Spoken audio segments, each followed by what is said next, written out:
shitana tahanyini ala fe ka bo shitana togoma shitana mi farala kirula a jeɲɔgɔnya mandi jangwa sigiɲɔgɔnya wallahi an ka m'o de ma o don na bismillahir rahmanir rahim min dunga o kɔfɛ an ye ko in daminɛ ni daliba masa ye ala min ye su ko ka dugu jɛ n'ale tɛ foyi ti ɲɛnabɔ wallahi ne y'an ye yɔrɔ in na ala de don an ka m'o de ma na salatu wassalamu ala rasulillahi o kɔfɛ an bɛ nɛmɛ ɲini danfɛnw na mandi Zaidul Abidina Nabila Burema o mɔde odo Adnani mɔde Kilabi mɔde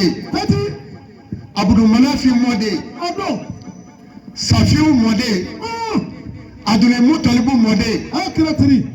Abatwalibu de odo Adulai de wallahi Sayyidina Lai kɔrɔkɛ Fatumata bintu Rasulullahi fa sallallahu alaihi wasallam Khadija tu furucɛ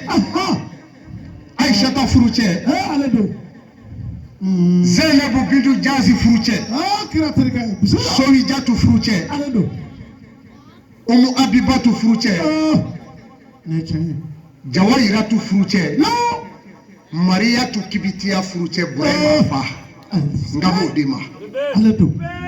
ay ale do ala karaka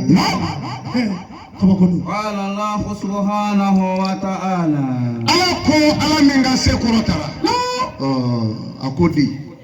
iza ja'aka almunafiquna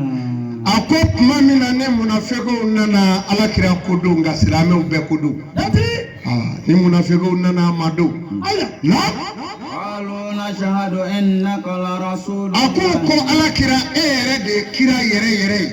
nga munafiqu mana do mumini ka ba fɔ ne dalen mi la ka silamɛya nɔgɔ foyi de t'a la nga o b'a sɔrɔ a t'i fɛ a banna o na wallahu ya'lamu innaka la rasuluhu ala y'u jaabi a ko Mamadu ne b'a dɔn e de ye ne ka kira ye o tuma mumini e de seereyabaga ye ala ye ka dɔ de k'e ye ala ka mumini ye nga munafiqu t'i seereya fiyewu